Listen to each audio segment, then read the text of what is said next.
Hey everyone, it's Heather.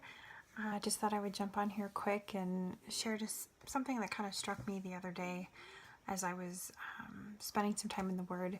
I love it when I read a passage that I've read before, sometimes many times before, and all of a sudden something new sticks out to me, and I really love that.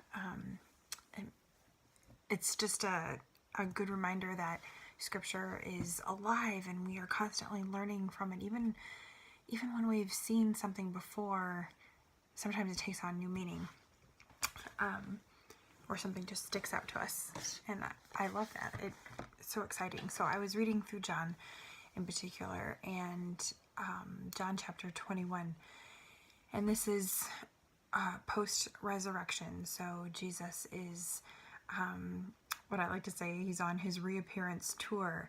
He has reappeared multiple times to people and is continuing to do so. And in this particular case, he is standing on the shore while some of the disciples are out fishing and they're not catching anything.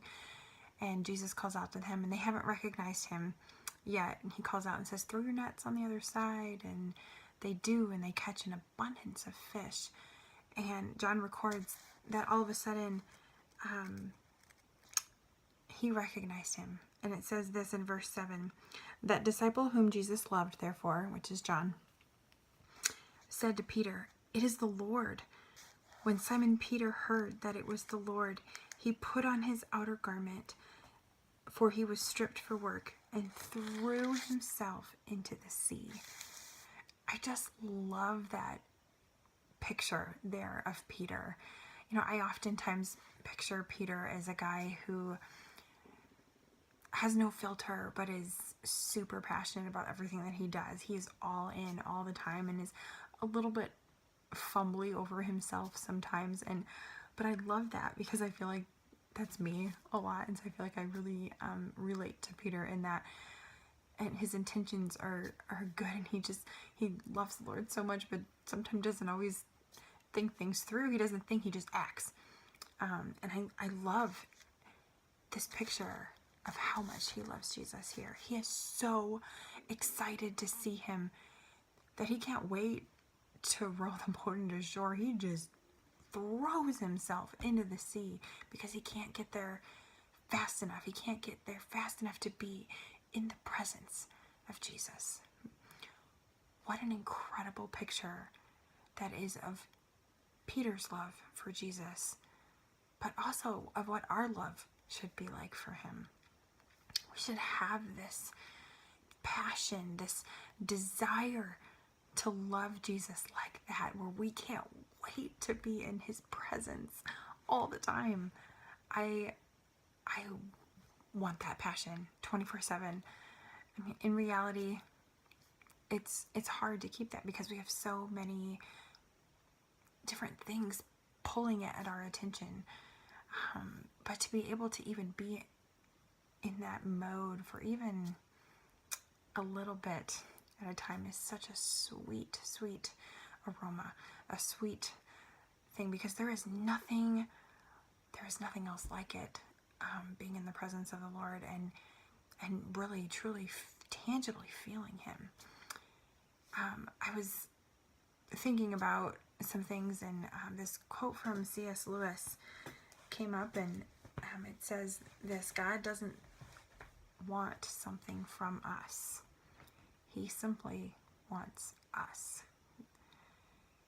So that passion that Peter displayed for Jesus in that moment, multiply that by a number you can't even imagine, and that is the passion that God and Jesus have for us. Let that sink in for a second. The God, the creator of the universe, doesn't want anything from us. He wants us. If that doesn't blow your mind, I'm really not sure what else will. God, who created us, who created the world, he could have anything. And he wants us. And he wants us to love him like Peter did. And so I loved reading that and picturing that in my head, visualizing that as it was going on. And I want to be like Peter. I want to just run, throw myself into the sea just to be in the presence of Jesus, because I love him that much and want to desire to be with him. That's passion, y'all. And can you even imagine what the church would look like if we all had a passion for Christ like that? And we should, not only just because he created us and has that desire to be with us, but because of what he did for us. He could have started over when Adam and Eve chose to sin that day in the garden. He could have wiped everything out and said, I'm going to start over with Adam 2.0. But he didn't. Instead, he created a rescue plan for us because he loves us that much.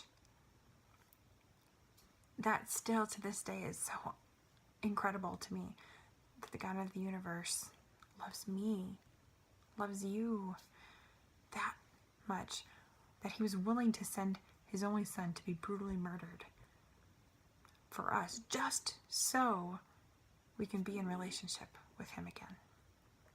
That's amazing. And that should compel us to throw ourselves into the sea with excitement to be in his presence. Anyways, I hope that gives you a little bit of encouragement today and spurs you forward, because that's what we should be doing as a church, is spurring one another on and pointing each other to Christ. So have a great day. I'd love to hear your thoughts. Feel free to post them here or send me a message. I'd love to hear from you. Thanks so much. Have a great day.